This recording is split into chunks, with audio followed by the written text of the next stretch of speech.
It's been 50 years since they last won the contest. So let's take a look at Spain in the contest. I will share my favorite Spanish songs from this past decade. Let's talk Eurovision.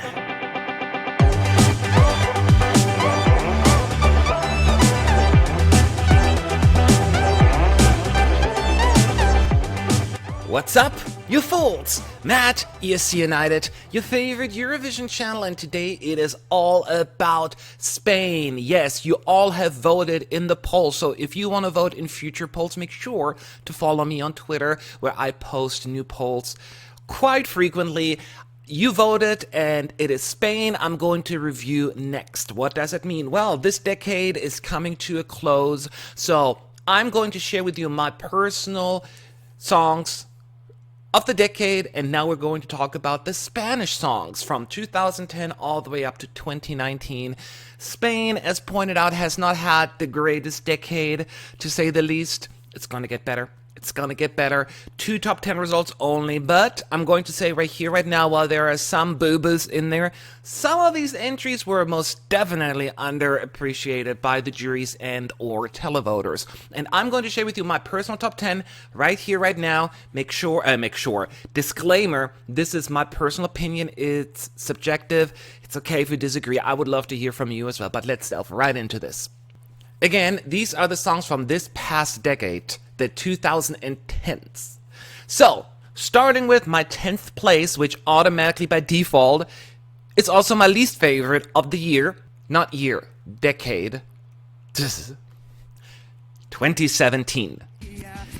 This national final you had in 2017 Spain was, it was amazing. I remember Contigo.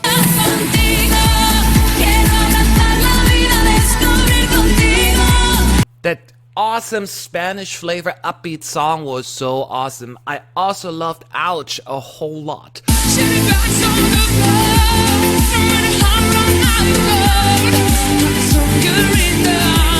So either of those 2 songs would have been in my personal top 3 probably that year, of top 5 at least. Both songs were amazing. Instead, we got this. Just do it for your love. Just do it for your love. Look, clearly Manel hasn't figured out yet, or at that point, his craft, right? He seemed lost. I don't think he was ready for the big Eurovision stage. He certainly didn't have the song for it either. The very, very corrupt jury in the national finals also left a bitter aftertaste with me, and I want Spain to win the contest very, very soon, as a matter of fact. But Do It For Your Lover was a low point for the country in Eurovision terms, if you ask me. It was just so bad. It was just so bad. Amateurs doesn't even begin to describe what this was. So I'm rooting for you, Spain, but let's pretend this never happened.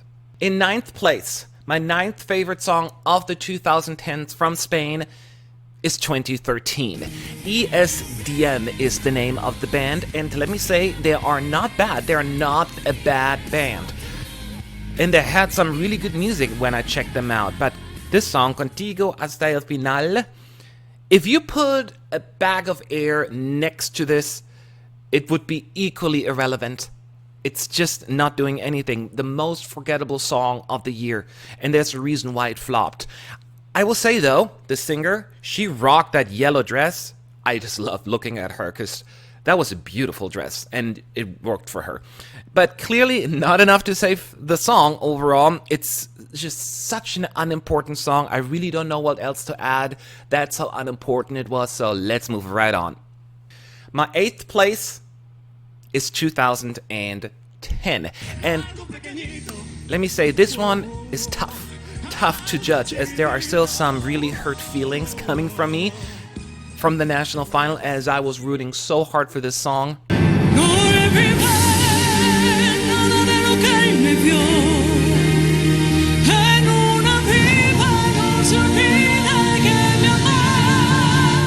So beautiful. I can't believe it did not win. And I just love big Spanish ballads, as you can tell. But Daniel's song is the opposite of music that I personally would seek out. circus clown music, just so odd to me with all those weird characters on stage. It creeped me out, and I hate clowns. I hate them so much. Now, at least this song gave us one of the most memorable moments of this in this decade, actually. Jimmy Jump. The wrong song for me. If the stage invader is the most fun part, oh, not a good sign. Let's move on to my number 7, and from here on out it gets much, much better. I didn't like the first 3 songs, but here I feel good about the songs. And in 7th place, I put 2015. Edurne, that's her name, right? I mean, she gave it her all, and the song, it had something. Something was there, it just was not executed right. And that was probably my biggest concern. The execution wasn't there. And she needed backup support vocally. It's just so much. She was sharp in certain points. It was just so distracting vocally at some points. It was a pleasant song in the studio version. I had no issues with it whatsoever, but it lacked, I guess, character as well. And Thomas Gison was part of the songwriting team, and it seems as ever since he had his big euphoria moment, his entries were somewhat uninspiring. And I was still hoping to this day for a return of Edurne to the contest, because I like her very much, just with a better song, because this is not it. But it was okay. It was good. All right, my 6th place, 2014. Now, another upsetting national final that year. It seems like Spain has this pattern where they pick the songs I don't want to see win. Now, I love Ruth. First of all, I want to be fair about that. Maybe her name, because she's pretty famous from the British X Factor, I think, maybe gave her the upper edge. I don't know. Remember this song from the national final?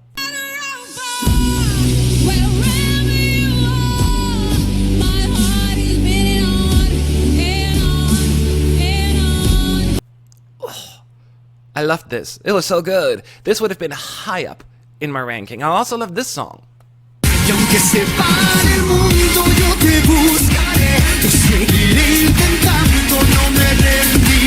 Now Ruth, very talented singer, big personality. She filled the stage, and that I really enjoyed. And I enjoyed when she was singing in the rain, although not dancing. I'll forgive her for that. It's a big ballad, which I usually embrace, as I said, but I just liked authenticity. There was no Spanish flavor. It seems a little bit predictable. I wish they added a few more unique elements to the song. It would have been good for it to stand out a little more. The big notes, the big note right there is everything, though. Ugh.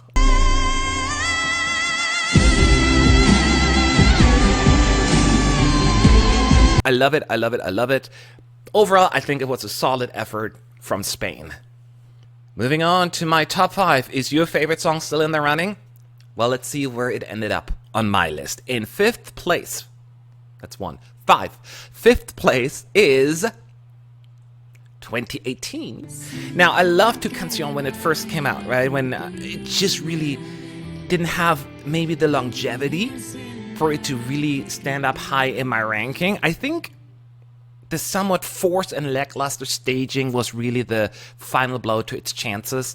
Now, if it were me, I would have added more harmonies, and that makes the song pop a bit more. That it was too soft almost, but it was sweet. It was sweet, and I was watching it, and the entire time I was like, "Aww." It's just that kind of song. The singers were young. Well, they're still young. It's just a year later, so it's not that big of a difference. But they were basically just introduced to the country and the world. They didn't have that much experience, and it kind of came across. Maybe they should have been given a little bit more time to find themselves as artists. But I have a soft spot for canzion. I really do. All right. Before we move on to the medal table, here is my 4th place of the decade from Spain. It is 2011. And I feel as a lot of people have already forgotten about that song. It is interesting because Lucía, she didn't even want to sing the song. It wasn't really her style, right? But I was in the arena that night and watched the grand final, and it went big in the hall. Seriously, people loved it, and we all thought, well, this is going to do really well. This is going to win. Then the results came in, and we were like, oh, no, what went wrong here? What's going on? Now, again, the sound and vibe is often very different in the arena, so I need to keep that into consideration. I like this song. It's fun, it's cute, it's energetic, and I was thoroughly entertained, and that's very, very important. 2011 overall was such a weak year, and this was definitely in my personal top 10. And muchos gracias. Gracias. You know what? I live in Southern California. You would think I speak a little bit of Spanish, but not really. What I'm trying to say is, thank you, Spain, for this song. I really, really love it. Here we go. Here are my top 3. Where is what and what is where? Let's find out together. My bronze medal third place, third best song from Spain in the 2010s is 2019. Definitely the right choice on this one in the national final, so yay, I'm happy about that. Miki wanted to go to Eurovision, and he was totally into the experience, especially considering that nobody else, it seemed, from that national final really actually wanted to go to Eurovision. The song, what I like, it's in the singer style. The song matches the singer. It's a Spanish party song, and yes, not Grammy award-winning material from a lyrical perspective, or even just the composition as a whole, so I'm not even pretending that. It may not even go down in the Eurovision history books as like the most significant contribution, yet it's unapologetic fun, and I'm not ashamed to admit that I just really like it. I'm giving it the thumbs up. We need these fun songs in the contest, in my view, and Spain, to me, delivered this year. Filled that void, and I still think they should have used less stuff on stage. There was too much going on, therefore overwhelming, but I had so much fun anyway. So much fun. Now, Miki should not be ashamed of his effort, and I think Spain should be proud of Miki as an artist and how he represented your country, because he gave his all. It wasn't enough to really impress on the scoreboard, but it was enough to impress me. Bronze medal. It's time to reveal who my number 1 is. You can see my top 2. Let's talk about them real quick, and then I share with you who I put in number 1 and why. So we got here, 2012, Pastora, justice for Pastora. That's all I can say. Thank you for the juries. Thank you. I mean, I don't know what's wrong with you televoters. This deserved so much more. She performed this with perfection. Seriously, and I almost passed out when she hit that high note.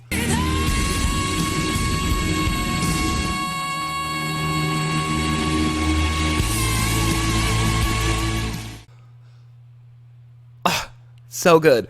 Now, when I talk about Spanish Eurovision ballads, this is what I'm talking about. This is the kind of music that I want to hear and see. Spain is so good at that. Now, the 2010, as I pointed out earlier, weren't kind to Spain with hardly any top 10 results. This was one of them.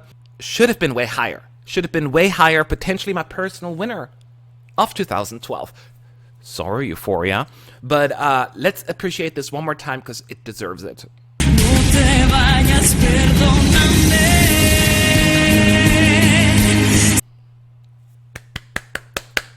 2016 though, put on your headphones and listen to the song. The beat is sick. That's just an amazing dance song, energetic, loud, and just something that was really high up in my ranking that year. And as you can see, it still is. Now, I will say this, and I've been saying that for a few years now, they should have had a few male backup singers on stage rather than just women. I think the lower notes would have given it a little bit more of a full sound, and that is what I was missing. They had them in the national final, they got rid of them, girl power stuff maybe, but I think sound-wise that would have been a better choice. Barei's little fall was cute. Some people thought it was unneeded. Yes, it's not necessary, but I didn't mind it. And once again, not a great outcome for Spain at the contest, but seriously one of my favorite dance songs of the decade. Seriously, I love it. I love it. Now, how am I going to choose between those two? It's not an easy task, but I did. So let's talk about this. My favorite song from Spain of the decade, of the 2010s, is 2012. Yes, Pastora all the way. Gotta stick with my girl. What a song, what a singer. You can't beat it. You can't beat it. It's so good. And I know not everyone gravitates towards big ballads, but this is just my opinion. It's okay to disagree. I would love to hear from you who your favorites were. and least favorites for that matter. And do you agree, disagree with my list? Let's be nice, let's be kind, let's have fun. Tell me now, leave your thoughts below in the comment section, and make sure to hit that subscribe button because more videos to come. Thank you for watching. Have a good day, have a good night, have a good whatever.